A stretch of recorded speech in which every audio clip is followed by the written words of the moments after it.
All right, back to the football conversation. Let's make some way too early 2020 predictions. All right, you got to predict who's going to New York for the Heisman. Who are you predicting?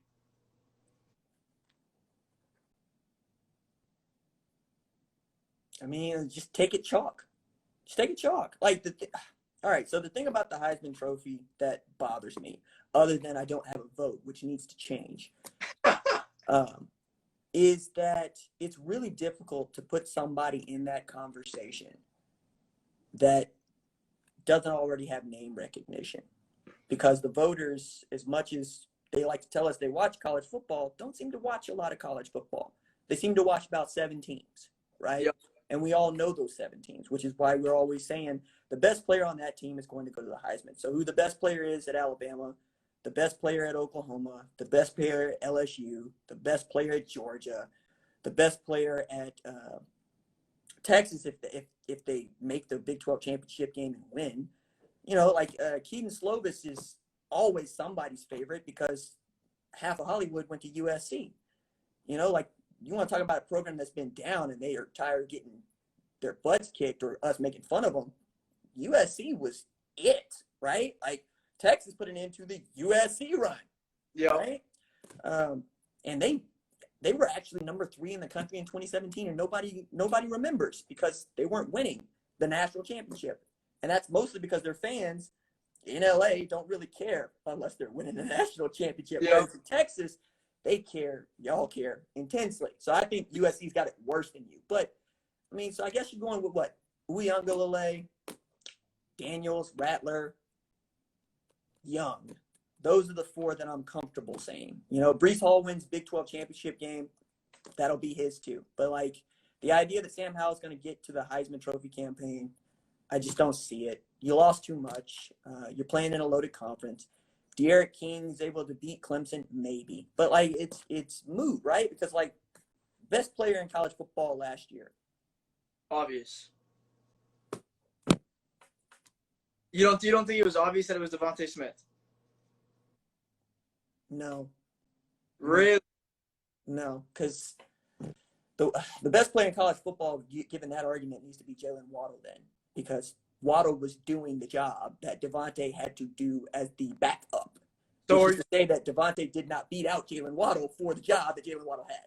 Okay, so who are you saying you thought the best player in college football was last year? Mac Jones? No.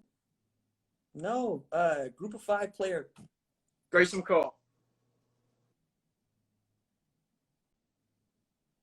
Dylan Gabriel? It's not an offensive player.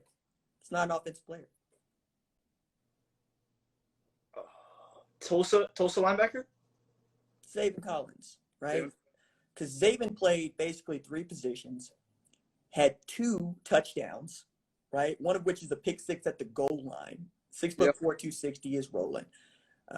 Is the first consensus All-American to come out of the University of Tulsa since 1991, and there's only been 2 of those, like ever, right? One of them is my best friend. His name is Jerry Ostrowski. But I looked at what he was doing and how he was doing it on a TU team that could not score. Just couldn't do it, right? Yeah. And the way that defense would keep them in games and the holes that he came up with for them to fill, for other teams to say, hey, where's this guy on the football field? As a player at TU, please. But, I mean, I can also make an argument that Mike Rose is a better football player than Davonte Smith. 94 tackles, something like 5 interceptions at Iowa State, you know? And I get it. The guys with the balls in their hand, those are the guys that we focus on. Those are the guys that we really like to see. All respect to Davonte for 1,800 yards and like 114 catches. But, all right, I would love to see, like, for instance, I'm the dude that believes that the best player in 2019 wasn't Joe Burrow or Jalen Hurts for that matter, right? Wasn't Justin Fields. Who are you giving the best player in 2019 to? Chase Young.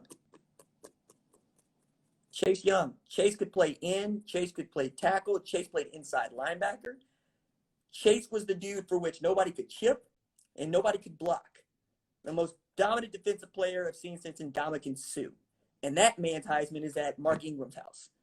I think that the way that we talk about football in this age, where we're so focused on offense because it's so hard to play defense. So the guys that play defense, I believe, are doing something that guys that play offense can't do. So much so that the way I always walk this out, Brew McCoy is a wide receiver at USC who was playing at Texas, right? Do you know what Nick Saban recruited Brew McCoy to do? He played DN, right? Edge, right, pass rush. That's what he wanted him to do. Drew Sanders was going to go to Oklahoma and play basically tight end H-back. You know what he's doing at Alabama? Edge, pass rush, which is another way of saying, watch Will Anderson, man. Like, Will Anderson might destroy some people this year. I'm not kidding. Like, that dude is a monster. Jaylen Carter at Georgia, defensive tackle. He's a monster.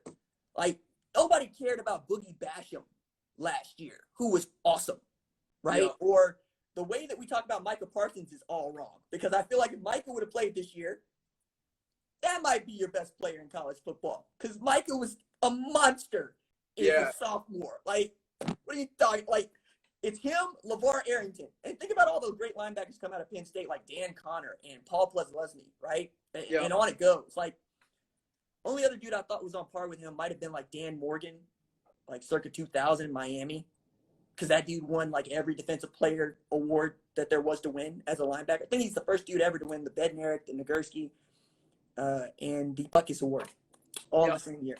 So but if you're going to ask me who's going to win it, that's who's going to win it. You're going to ask me who deserves to win it, that's a different conversation. Yeah, I feel you. I think you have a different take. I think on our 2020 one, we definitely agree to disagree. But I can see your 2019 argument. But I just, like you said, you see who gets the hype. You know, he's going to get the voting. Joe Burrow plays on this historic offense with the historic wide receiving core, a running back who kind of came onto the scene out of nowhere, an offensive line that ended up being way better than we gave them credit for, obviously. So I see your argument for Chase Young. Xavier Collins a ball. I think he's undoubtedly going to go round one. If he doesn't go round one, I'll be questioning a lot of draft board decision makers. But yeah, I see your argument for Chase Young. I don't know if I'm going to go with the one with Xavier Collins because I'm a Davonte Smith guy. I said that's probably one of my biggest arguments this year is like 6 weeks. I don't know how far we were into the year, but I said Davonte Smith should have got Heisman. I got a lot of slander for it, so I'm going to stick with that one. I just think what Davonte Smith from a wide receiver standpoint this year and a shortened season, you don't see very often. You know, like you genuinely don't. But bearing, he did have a really good quarterback back there. He had a great offensive line, a great running back tandem. But what Davonte Smith was able to do for Alabama, even with Waddle hurt, and like his route running, bro. His route running is impeccable, and his ability and his size measurables to go up and get the ball for his size. Route running has nothing to do with Davonte Smith being Davonte Smith. He's faster than you. He's more agile than you. He can run a sloppy route. It's going to be fine. Plus, he's butt naked open. Like, that's the other thing. And I think when we talk about the COVID-19 year, one of the things that we're probably going to come around to thinking is it's one of the weakest years that we've seen ever for college football for a number of reasons that have nothing to do with football. I also think that this year is going to be the strongest year for college football that we've ever seen because you got super seniors coming back and you have so much more talent that can't find a spot because we have this incoming class that everybody thinks is really good, but we're going to find some misevaluations all over the board. Like, we're going to find out that dudes that were blue chippers probably shouldn't have done that or probably shouldn't have been ranked that highly precisely because we didn't get camps, you know, we didn't get visits, we didn't get to see anybody. Like, who was the Elite 11 MVP last year? Should have been Kyle McCord, but it was Caleb Williams. Right, but, like, is the Elite 11 MVP going to be the best of the last 5 years? Probably not. Yeah. Probably not. And, you know, like the idea that a C.J. Stroud doesn't exist for this class. Like, that sucks for me. Like, I love C.J. Stroud as a story. Ranked 843rd in the country March 2020. December. Hey, do you want to go to Ohio State to play quarterback?